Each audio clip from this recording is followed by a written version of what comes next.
category management in a telecom store.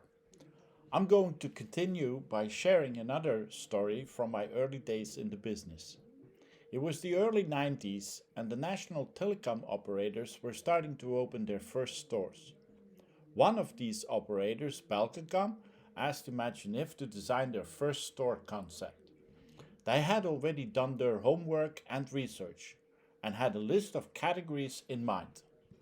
A corner for the phone, a corner for faxes, another one for answering machines, one for smartphone, and so on. It was quite a long list and we were a little bit puzzled by the number of categories. There were more categories than corners in the store.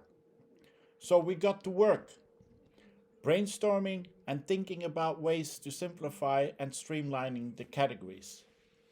And after a lot of creative thinking, we came up with three main categories: at home, on the move, and at work. These categories were simple for customers to understand and were focused on solutions rather than just products. For example, we put the basic telephones and answering machines in the at-home department and the more sophisticated ones in the at-work section, including the large fax machines. We put mobile phones and pagers together in the on-the-move category, and the cables and accessories were divided among the three categories depending on the solution they best fit with.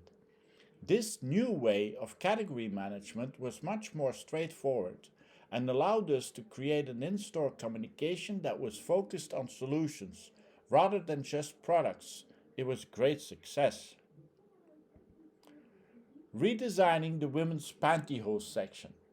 Another example of category management was when we were asked to redesign women's pantyhose section in a fashion store. Upon examination, we noticed that the products were organized by brand. This was strange because almost all brands were unknown except the high-end brand Wolford and the handy dim boxes.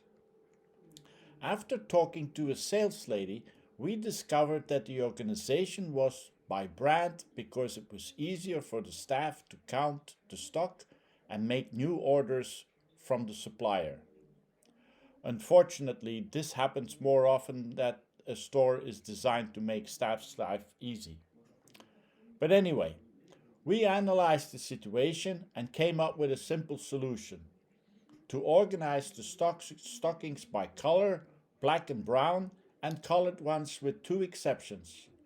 We kept the dim display that was a standalone display and created a Wolford section to emphasize the quality of the products in the store. This new way of organizing the products made it easier for customers to find what they were looking for and made the shopping experience much more enjoyable.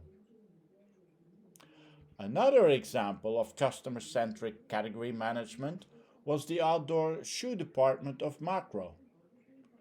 I will never forget the day that I was approached by the hypermarket Makro to redesign their outdoor shoe department.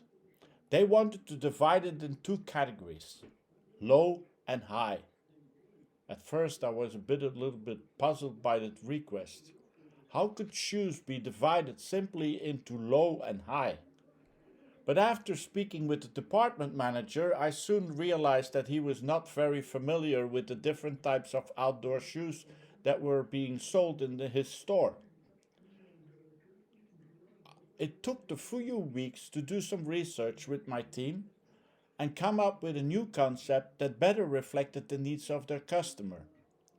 We divided the department into two sections, men and women, and then created several categories within each section, such as walking, trekking, urban travel, and dynamic.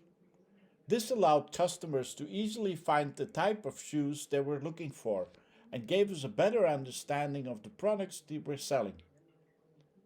This was a great example of how customer-centric category management can help retailers better understand their customers and create a more enjoyable shopping experience. By thinking about the needs of the customer, we were able to design a more effective and appealing store layout. Next and last example, CNA.